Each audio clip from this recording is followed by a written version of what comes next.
The TVWAN News is proudly brought to you by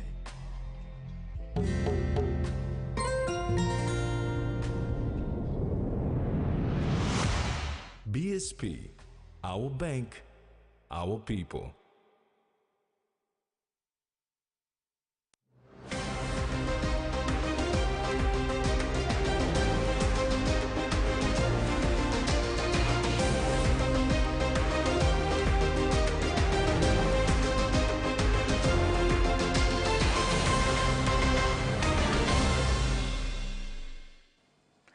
Hello and welcome to TV1 News. I'm Carol Kidu Jr.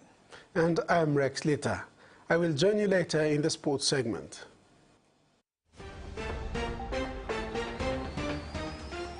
In this edition, Women's Association inaugurate Market Square, Sohe and Maprik return election writs, and US to face India in Cricket World Cup.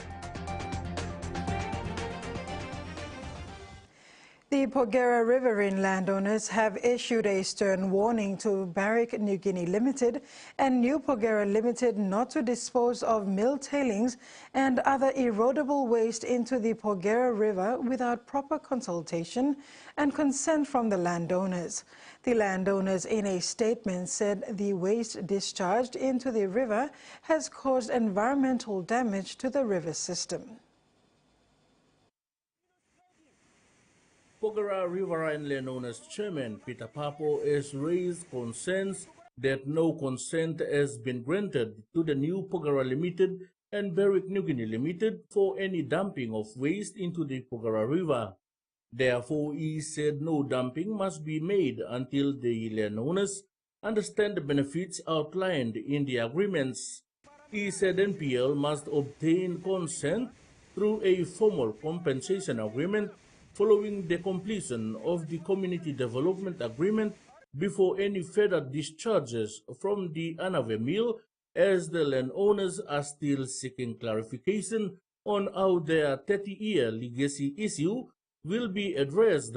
Mr. Papo says if the state and BNL intend to mitigate the riverine legacy issues through the Community Development Agreement, then it must be reflected in the same agreement.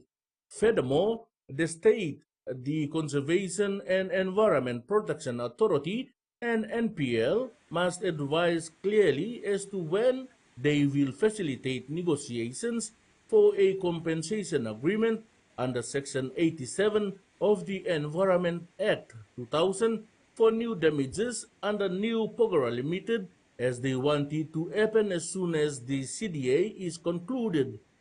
The landowners are urging Barrick, NPL and the state to address these critical issues to avoid further conflict and ensure the protection of our environmental rights. Freddie Mo, TV1 News.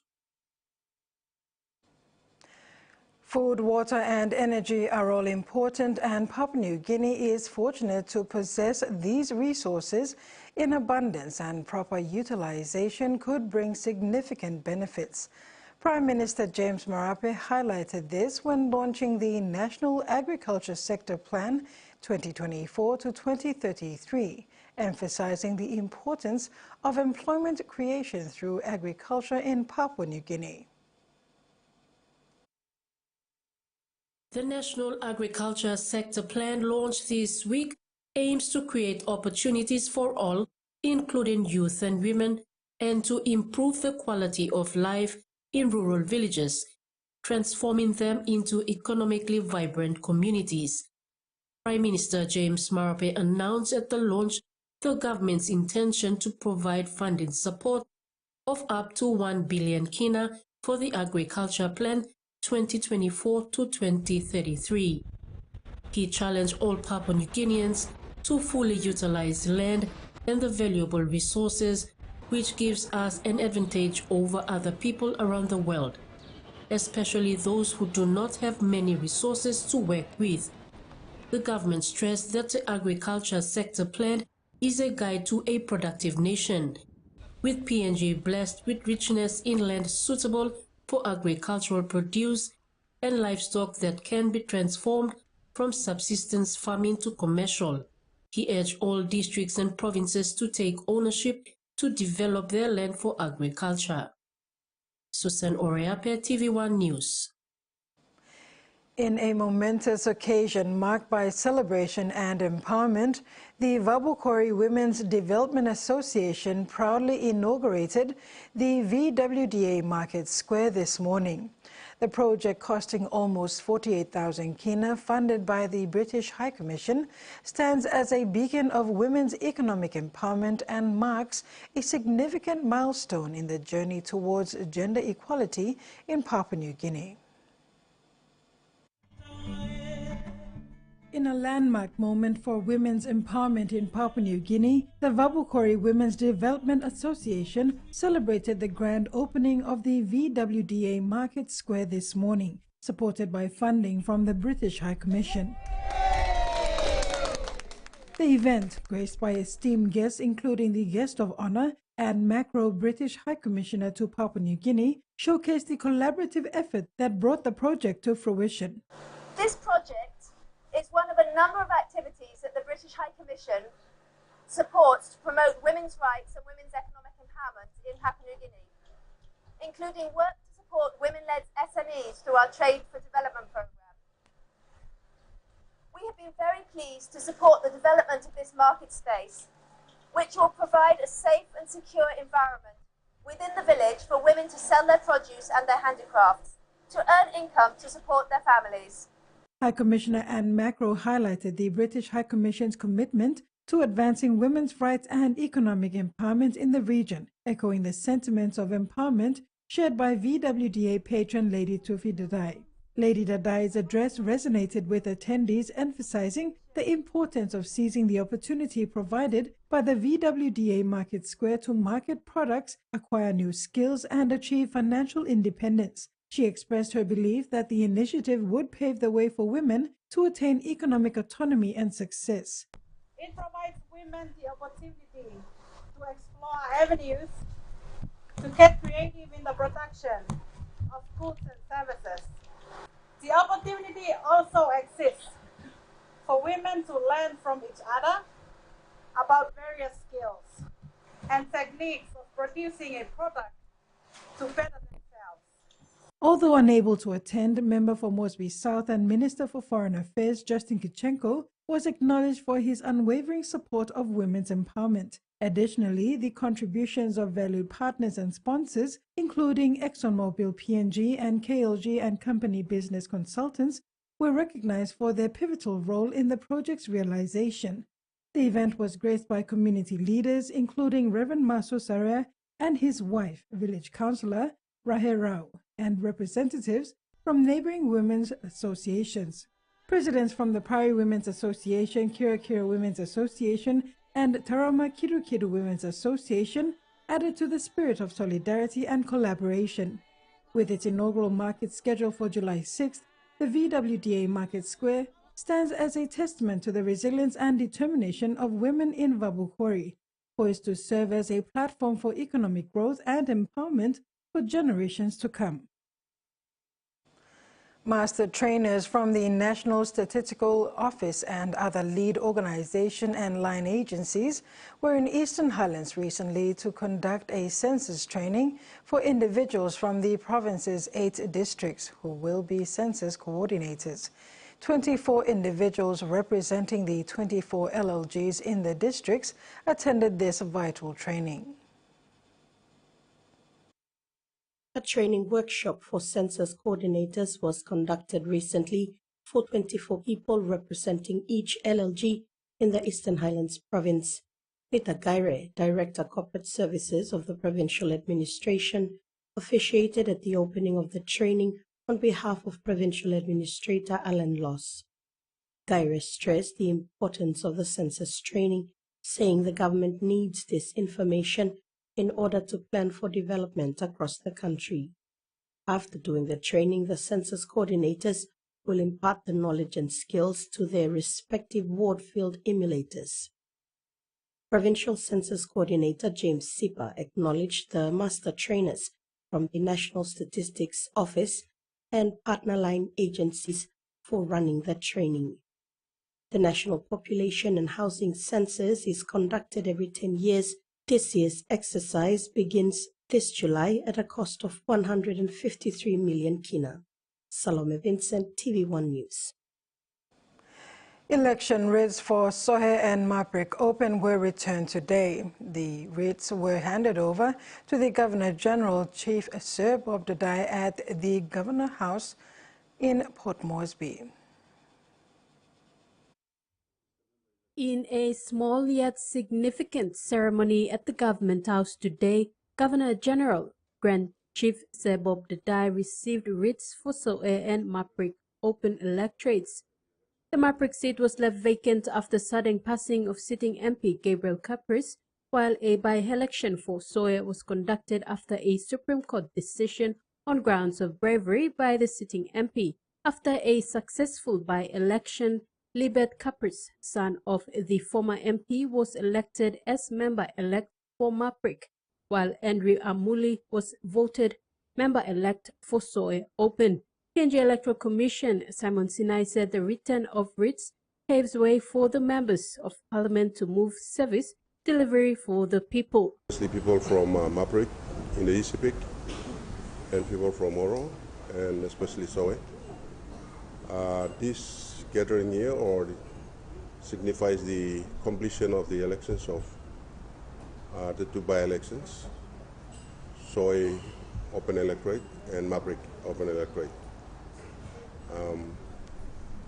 We have now returned the writ to the Governor General, which means the election is officially completed and successfully, and now members being elected. And with the return of writ, meaning the members are going to join the political parties and the government or opposition to continue on, carry on with the services in the electorate. Sanai said the success of these by-elections was due to the implementation of a new counting mechanism where electoral officials conducted counting through LLGs. He said the new mechanism helped fast-track the by-election process. He intends to use this method when conducting other elections in the country. Come up with mechanisms to try to cut down on timing and deliver the elections as fast as we can. So we are doing some trials on the counting arrangements. These two, the Maprik and the Sohe, complemented that and taken or replicate that idea to qualify this idea of counting on LLG based. Tracy Pa, TVWAN News. You're watching TVWAN News. We'll have more stories after the break. Stay tuned.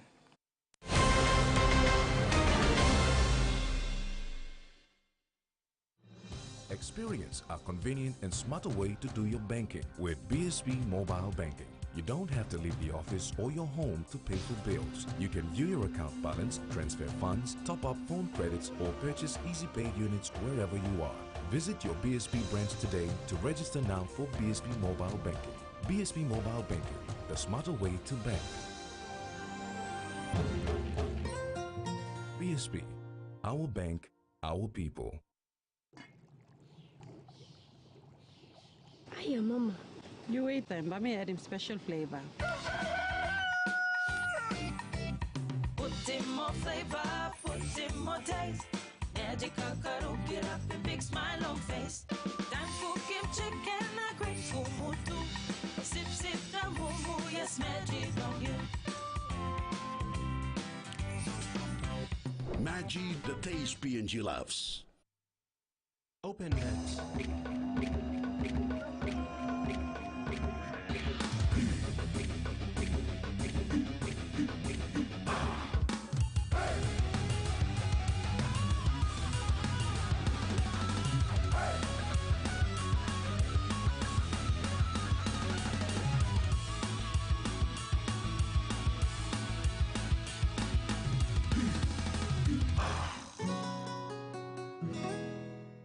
He says the best Hunters players come from his region.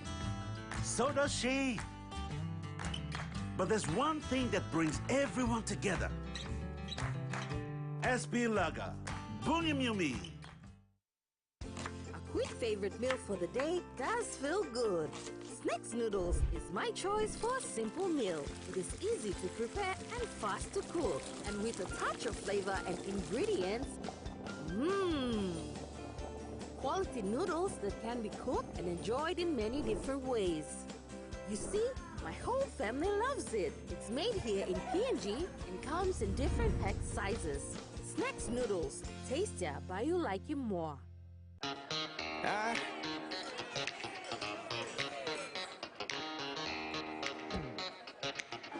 Superstition ain't the way.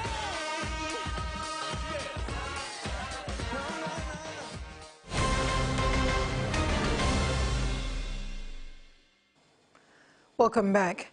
Landowner clans and landowner companies from PNG's major resource projects are preparing to attend the second Community Affairs and National Content Conference set to be hosted in Port Moresby. The second edition of Can Connects will be hosted at the University of Papua New Guinea's Waigani campus from July 1st to the 3rd.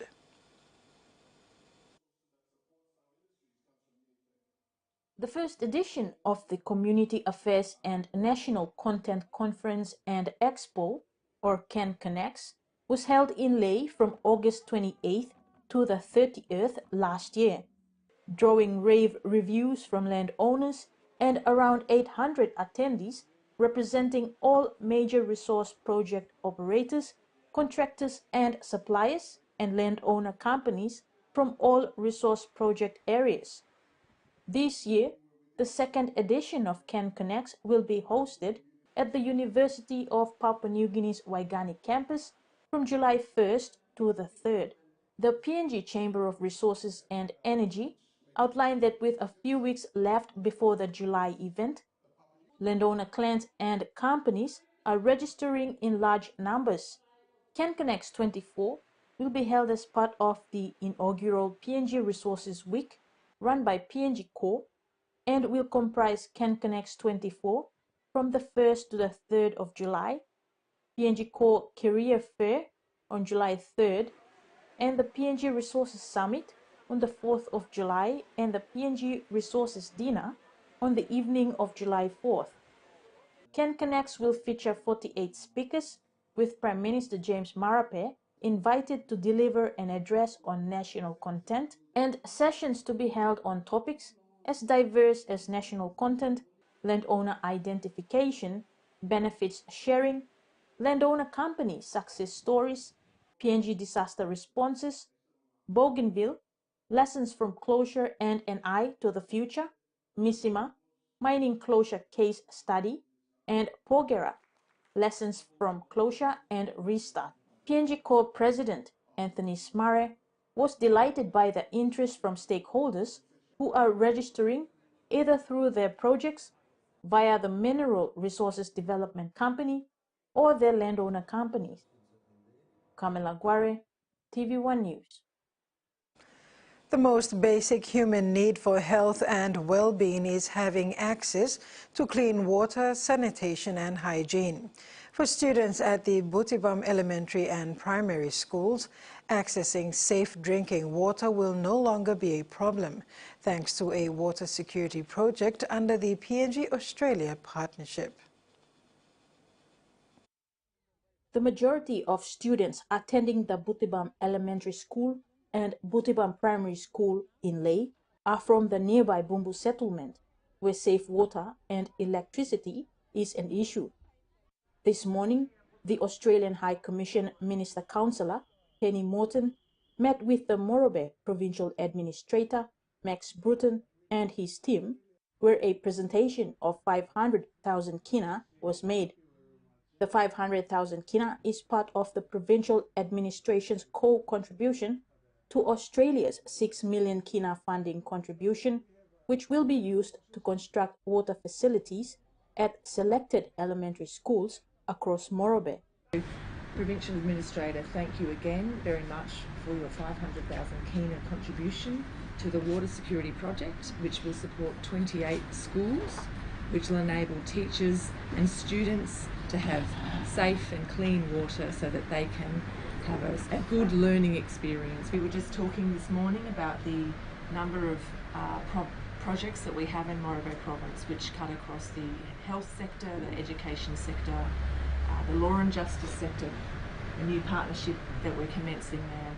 So we have a wide footprint here in Morabo province, and we look to do more. On water security, this is the first of its kind. It's the first time that we've had a co-contribution from the provincial administration, so we're very excited about this project. Provincial Administrator Bruton voiced their support of the water security project, saying the 500,000 kina demonstrates their commitment and ownership of these initiatives. This project is particular for elementary schools. This water security problems, water security program will support our elementary schools whole throughout the province. After the presentation at Tutumang House, Minister Councillor Morton and two Deputy Provincial Administrators, Robin Bazinu for Social Sector and Miring Singoling for Corporate Services, went to Butibam Primary School to open the water project. Pamela Guare, TVWAN News, Ley. Center for Excellence in Financial Inclusion, IBS University Limited and IBS Center of Excellence Limited will be collaborating to advance education, particularly in the realms of entrepreneurship and microfinance, fostering mutual growth and development. With the signing of a recent Memorandum of Understanding, this partnership endeavors to integrate CEFI's proficiency in digital financial literacy and online training methodologies with IBS University's esteemed academic programs. On Tuesday, 11 June, the Center for Excellence in Financial Inclusion and IBS University entered into an understanding agreement in recognizing the significance of promoting entrepreneurship and microfinance education. CEFI, IBS University, and IBS COE will now aim to synergize their expertise and resources. CEFI states that this partnership endeavors to integrate CEFI's proficiency in digital financial literacy and online training methodologies with IBS University's esteemed academic programs. The CEFI financial literacy is being identified as the best, and also the training of trainer program of CEFI is recognized not only nationally but internationally as well as one of the best in the country right now. Important activities that we are looking forward for the next couple of years, and we are actually, finally also I would like to thank Jill and his training team for taking this initiative, and also your team who has been working tirelessly on putting up this. By leveraging each other's strengths and resources, this partnership endeavors to nurture a generation of individuals equipped with the knowledge and skills necessary to navigate the complexities of the financial landscape. The vision of IBS University is to provide world-class education, training and research. A very similar way, if we take CEFI also, their main aim is to promote the financial inclusion. And as rightly pointed out by Mr. Salia, the country needs a lot of improvement, particularly regarding savings. Through the MOU, both parties commit to developing curriculum, building capacity through training for staff and students, while fostering mutual learning and promoting financial inclusion. Salome Vincent, TVWAN News. And now to the finance news. The kina closed unchanged at $0.2605 US in the interbank market.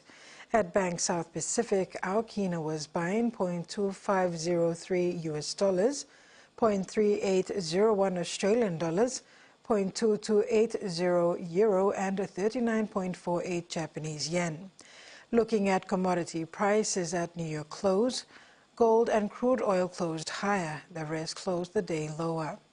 And on the stock market, the Dow Jones closed lower, the ASX closed lower, and all ordinaries closed lower as well. TV1 News continues when we return. Stay with us.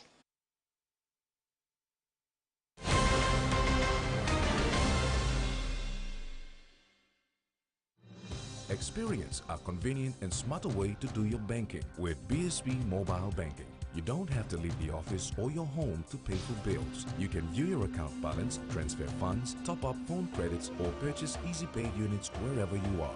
Visit your BSB branch today to register now for BSB Mobile Banking. BSB Mobile Banking, the smarter way to bank. BSB, our bank, our people. A true champion is measured by their courage, their determination, and their passion to never give up and to always keep trying. With a delicious Milo and milk taste and added nutrients, Milo and milk is a great way to fuel our little champions with nourishing energy every day. Because true champions give it their all. Milo, PNG e Mia. Pine PNG made.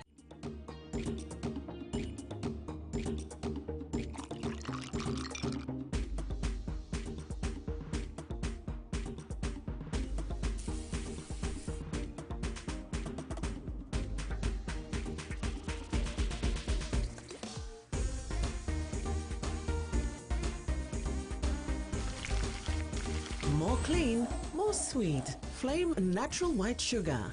Make more. Enjoy life when we work together, making happy memories that last forever. Hot and talk, young or old, let's calories, family meal with home. We'll bring out the smiles cause it's our favorite from us. Tennessee cola, scare rice, long scare price. Tennessee cola, scare rice, long scare price. Amber, you like it? Beauty is my business, but beauty sure is a tough game.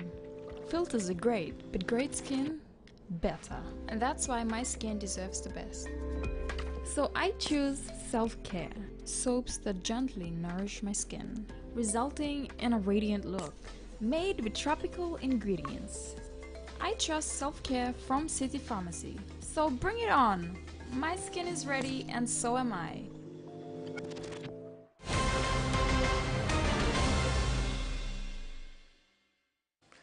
Welcome back.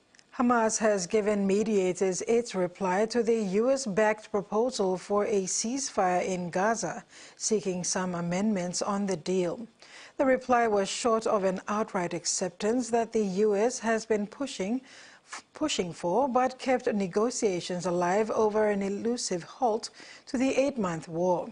Qatar and Egypt foreign ministers, who have been key mediators alongside the U.S., confirmed that they had received Hamas's response and said mediators were studying it. The statement from Egypt and Qatar did not disclose what the response said, but an official brief on the matter says Hamas proposed a new timeline for a permanent ceasefire. Health authorities insist New South Wales drinking water is safe despite potentially cancer-causing chemicals being detected in the water supply at a number of locations. There are calls for Australia to drastically slash the amount of so-called forever chemicals allowed in the tap water after they were deemed to be carcinogenic. When you have a refreshing glass of H2O, you might also be swallowing traces of PFOA and PFOS, two industrial chemicals used in firefighting foam and things like non-stick fry pans. These chemicals are long-acting in the environment, they don't degrade, and they're often known as the forever chemicals for that reason. In the past year, the chemicals have been detected in drinking water in the Sydney suburb of North Richmond, the coastal hamlet of Jervis Bay and Newcastle. Health authorities say there's no cause for alarm. I'm confident that our drinking water in Sydney is safe. I know I drink it and my family drink it, so I have no concerns about the safety and quality. The levels detected on those occasions have still been within Australian drinking water guidelines, but the US EPA says there is no level of exposure that is without risk, and campaigners agree. I would be surprised that there are many places where drinking water isn't contaminated. Unfortunately, the contamination of PFAS is ubiquitous across the country because there's so many sources of contamination. The levels of the chemical permitted in Australian drinking water are now 140 times higher than that which will be allowed in the United States, which recently radically overhauled its drinking water standards. One of the first things Australia has to do is get out of the dark ages. It's got to update its acceptable levels or tolerable levels for drinking water. The Australian drinking water guidelines are in the process of being reviewed. The federal opposition leader Peter Dutton has revealed he will only name a new 2030 emissions reduction target if the coalition wins the next federal election. Tasmania, Bridget Archer, who is known to be a bit outspoken, says a weaker 2030 climate target would be regressive, and she's also called on her party to release details of what a new 2030 climate target could be under a coalition government before the election. Now, others within the party have mixed views about what this all means electorally. Some have raised concerns about those seats that were lost to independents at the last federal election who fought on climate. Others who don't want to be named either don't seem to be as concerned and think the next election will more be fought on cost of living as opposed to the climate. Now, this all comes out after the opposition on the weekend said that the current climate target for 2030 of cutting emissions by 43% on 2005 levels by the end of the decade was unachievable. Now, the coalition says it remains committed to net zero by 2050. We heard from Nationals leader David Littleproud a little earlier this morning saying that the Nationals are still committed to that net zero by 2050 and the Paris Agreement, but that a 2030 target is a moot point. Take a listen. We have made a commitment that we have a pathway, a credible pathway to our Paris Accord by 2050. That will not be a linear approach because that's what Australians are experiencing at the moment. And that's why, if people don't believe that we're serious about this, why would we go down this pathway of saying to Australians that we want to change our energy mix into nuclear? Wouldn't we just say we're going to stick with coal? We have heard from Prime Minister Anthony Albanese as well. He says that the government is still confident it can reach that target of cutting emissions by 43% by the end of the decade, and says that from his view, he doesn't think Australians want another election fought on climate issues. A new breast screening service promised during the election campaign is set to open by the end of next year. The announcement is being welcomed, but there are concerns people will continue to face lengthy waits in the meantime. When Michelle Matthews found a lump in her breast, she was told she'd have to wait about 3 months for private screening. It's nerve-wracking. You worry so much that you can't concentrate on your work and you can't, it's on your mind permanently. You can't sleep. She opted to fly to Melbourne instead, where she could be screened within a week, finding out that the lump was not concerning.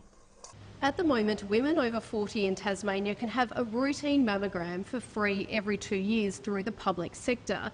But people of any age or gender who find a lump or experience another symptom like pain have to access private screening. They're generally facing lengthy delays, and the out-of-pocket expenses can reach into the hundreds. Screening delays are set to be reduced. The state government is delivering on its election promise for a $15 million public diagnostic breast care centre. From late next year, both the new service and existing routine screening will run out of the same place. We'll have a one-stop shop that's fully integrated with the rest of the Tasmanian Health Service to enable rapid access to surgery and any other treatment that people in the community might need. An interim service that's been running through Breast Screen Tasmania since last year will be expanded to help address demand, but some fear it's not enough. Janet Bowden was told she'd have to wait up to 4 months for a scan, but managed to secure a cancellation spot within a week. The scan found triple negative breast cancer. Early detection is the key. We've all been told that, and it was the key for me, and I'm one of the lucky ones. Those that have to wait longer, they may not be so lucky. Tasmania is dealing with a significant shortage of medical and allied health professionals, so the next challenge will be finding people to staff the service. One of Australia's favourite big things, the big pineapple, is back. The 16-metre former giant of Queensland tourism has been refurbished and is ready to lure back visitors. For one of Queensland's biggest attractions. The Sunshine Coast's Big Pineapple finally reopening to the public with a fresh lick of paint, new cafe and wraparound viewing platform. I think it looks fabulous. Yeah, a lot of work's been done and it's great to see it happening and reopening again. Built in 1971, it's one of the nation's original big things. 93-year-old Patsy Flint was at the inaugural unveiling and worked in the souvenir shop for 22 years. I'm amazed to see it like this. It's like a whole new life for it, I think. Along with the heritage-listed pineapple, another old favourite is ready to pull into the station. The original Sunshine Plantation train, which famously carried Princess Diana and then Prince Charles when they visited in 1983. Back in its heyday, the 16-metre attraction lured up to 1 million visitors annually. But as the decades wore on, appetite for the big pineapple faded, along with the giant fruit itself. It was in pretty bad shape. Do a whole heap of fiberglass repairs to it. We pulled the fronds off the top, repaired all them because about 6 of them were broken. The beloved tourist attraction isn't quite back to its former glory yet. Stages 2 and 3 of the revamp are expected to take 4 to 5 years to complete. With the creative juices now flowing, the future is looking bright. I reckon we've got the #1 big thing here in Australia. And that ends the news segment. Next up is sports with Rex Litter. Stay tuned.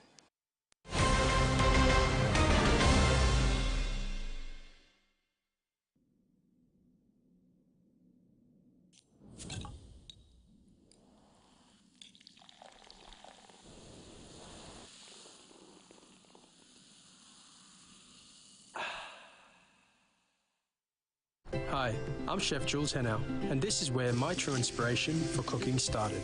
Like most of us, I learned to cook from my mum. Nothing beats simple recipes where fresh local produce is at the heart, especially when it's a home-cooked meal, prepared and shared with the ones you love. And in PNG, no meal is complete without rice. And my choice is always True Guy. True Guy, true inspiration through generations. The PNG LNG project has a positive and long-lasting impact on the whole country. Revenue is delivered through 5 streams.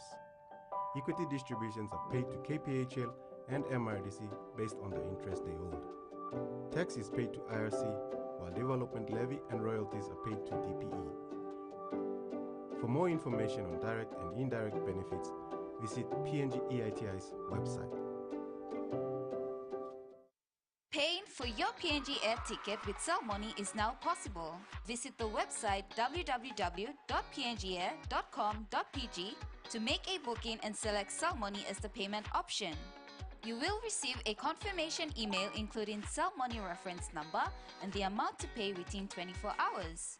Once done, dial *888#, select option 4 Bill Pay, select PNG Air, enter the Cell Money reference number. You will receive a pop-up message asking you to confirm that all your information provided is correct. Enter the Cell Money PIN to confirm the payment. You will receive an email for PNG Air with your ticket details. Call 888 for assistance. Cell Money, a product of Digicel.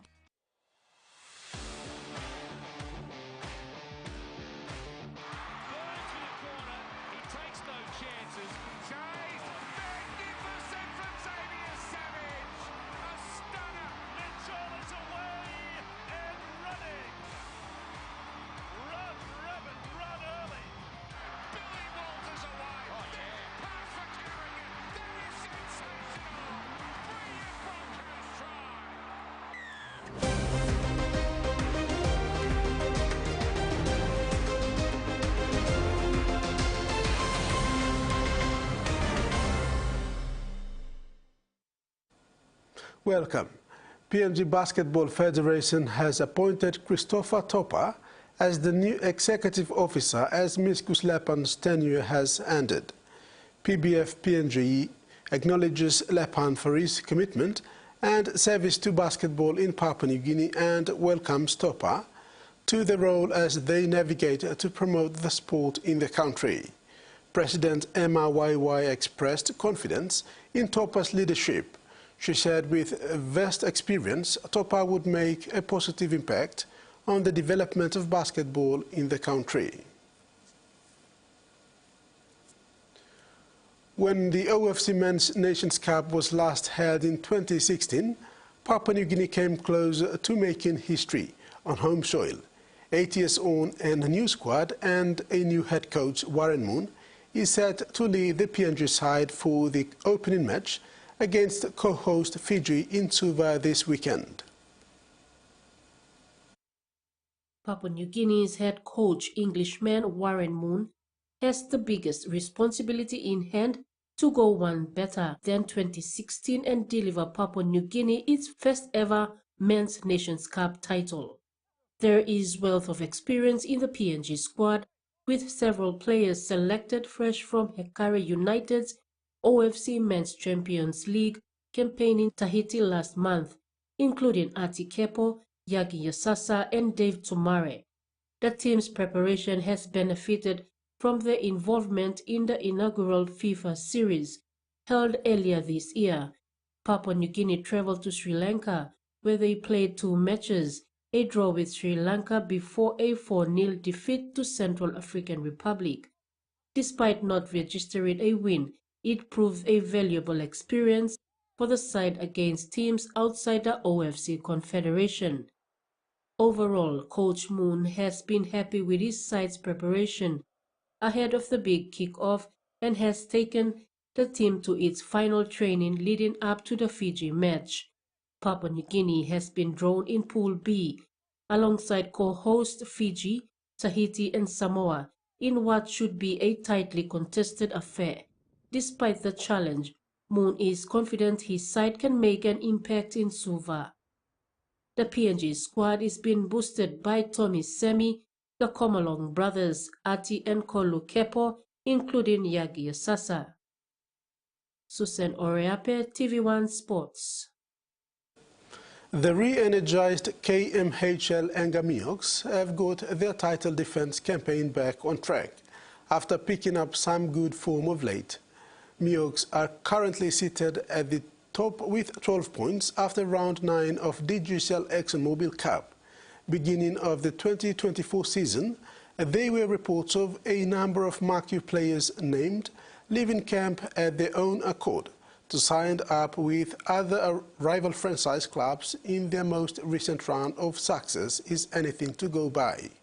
The current defending premiers had a horror start through a number of decent wins to find their way back into being hot contenders for this year's DGCL ExxonMobil Cup.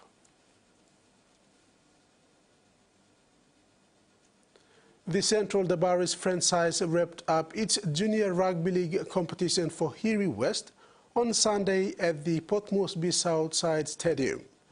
The competition featured finals in 4 divisions: under 13, under 15, under 17 and under 19. In the Central Dabaris Junior Rugby League competition for Hiri West, the under-13 grand final between Porebada Tigers and Koita Cowboys started with a lot of excitement. Youngsters showed on the pitch their love for the sport. As this match concluded, the under-15 took the pitch. It was again entertaining with a lot to desire about for the young ones. The Koita Cowboys again lost to the Boggy Dogs.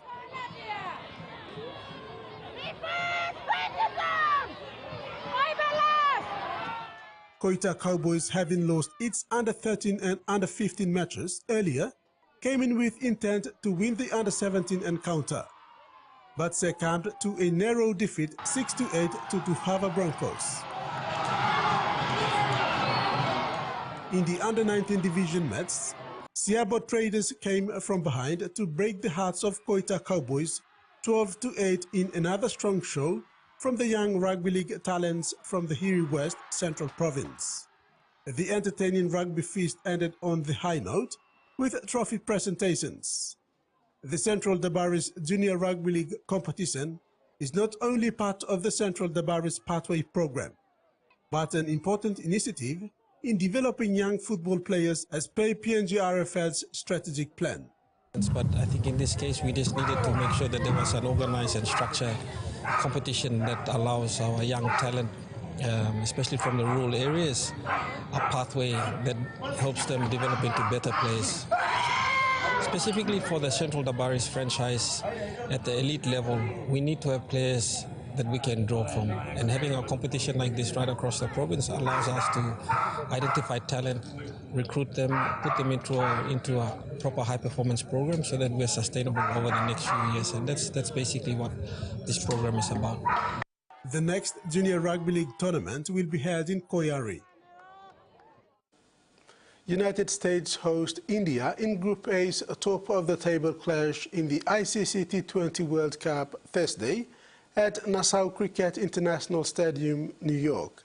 Having won their opening 2 matches of the tournament, both teams will face off in a match that will potentially guarantee them for the finals matches. India, leading Pool A and sitting atop the points ladder, is considered favourite to win the match given its form in its last 2 outings. In its last match, India pulled off a stunning haste against Pakistan in a low-scoring thriller on its dirt. Defending a paltry 119, India bowlers came through to prove their mettle when their chips were down. They did so well to get the win, and deservedly so. Whether or not they are going to back that impressive performance against United States remains to be seen. USA, co-hosting the World Cup, recorded a patchy win on their way up. They will throw everything at the Indian side given the importance of this match and the hope of making the finals. They have very reliable batters in the likes of Captain Monank Patel and Aaron Jones. As co-hosts, the United States have home ground advantage over India should there be anything to go by in this encounter. In other Thursday match, a winless New Zealand side faced the high-flying West Indies. It will take courage for New Zealand to pull a miracle win against the West Indies, who have been excellent in their opening outings. Meanwhile, the PNG Barramandis face Afghanistan on Friday before playing New Zealand to round up their matches in the ICC T20 World Cup tournament. You're liking that, aren't you? 2 top 4 sides will go head-to-head in round 15, with the Sharks and Dolphins looking to make a statement against a fellow Premiership contenders in Thursday night blockbuster. Cronulla are hot of their 22-12 win over the Broncos and will be hungry to knock the Storm off top spot on the ladder, with a big win at home to kick off the round. Returning to Shark Park for the first time since they were kept scoreless by the Panthers in round 12, Craig Fitzgibbon's side will be looking to make amends with their loyal home fans, having now won 4 from 5 home games this season. In a huge boost, the Sharks are set to welcome back Nico Hine, who set out round 14 due to his niggling calf injury. His inclusion will likely see Braden Trindle drop out of the side, while the return of Teig Wilson remains uncertain after he was sidelined due to an AC joint injury in round 14. Meanwhile, Felice Kafusi and 5'8" Cody Nikorima have been named to return in a boost for the Dolphins, who went down to the Raiders in a Golden Point thriller before the bye in round 14. Wayne Bennett's side will also welcome back Maroons superstar Emisho Teboe-Fido, who will be looking to carry his superb State of Origin form into round 15 clash of the heavyweights.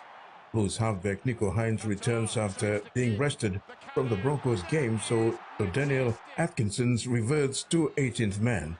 In the forwards, Brandon Hamlin-Huele returns on the bench with interchange with Tukuhau Taufa dropping to the reserves. Emisho Teboe-Fido and Felice Kafusi return after missing the round 13 clash to the Raiders on Origin duty. Mark Nichols drops back to the bench and Fry Fuller drops out. Cody Nikorima is back on the deck at 5/8, so Anthony Milford makes way.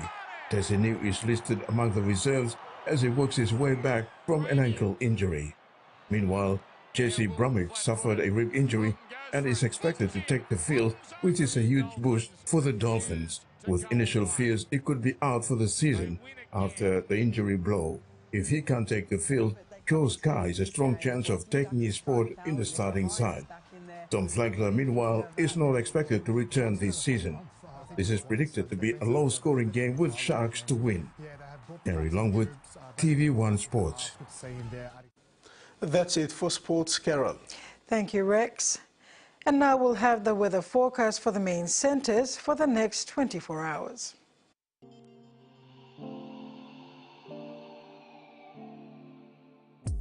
Southern region, isolated showers and thunderstorms with areas of rain over Western Province. Port Moresby, mostly fine with possible afternoon showers. Momase, scattered showers and isolated thunderstorms. Lae, cloudy with showers and possible thunderstorms. New Guinea Islands, scattered showers and isolated thunderstorms with areas of rain. Cavian, cloudy with some rain showers and possible thunderstorms. Highlands, scattered showers and isolated with some areas of patchy rain. Mendi, Tari and Wabeg, cloudy with some afternoon showers and possible thunderstorms. Ocean forecast. Coral Sea sees moderate to rough with southeast winds of 10 to 20 knots, increasing to 25 to 33 knots at times. Bismarck Sea sees slight to moderate along the southwestern sector. Coastal waters forecast. Waters of southern PNG and Indonesian border to Daru to Kiwai Islands, to Kerama to Yule Island to Hood Point to Samarai Islands. Waters of Cape Vogel to Huon Gulf to Finchafen, seas 1 to 2 meters rising to 3 meters along warning areas.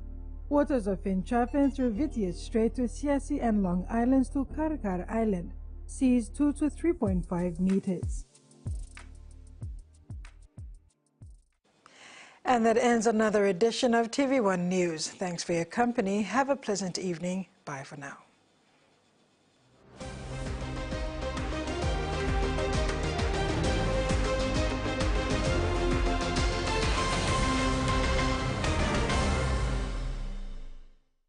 The TV1 News was proudly brought to you by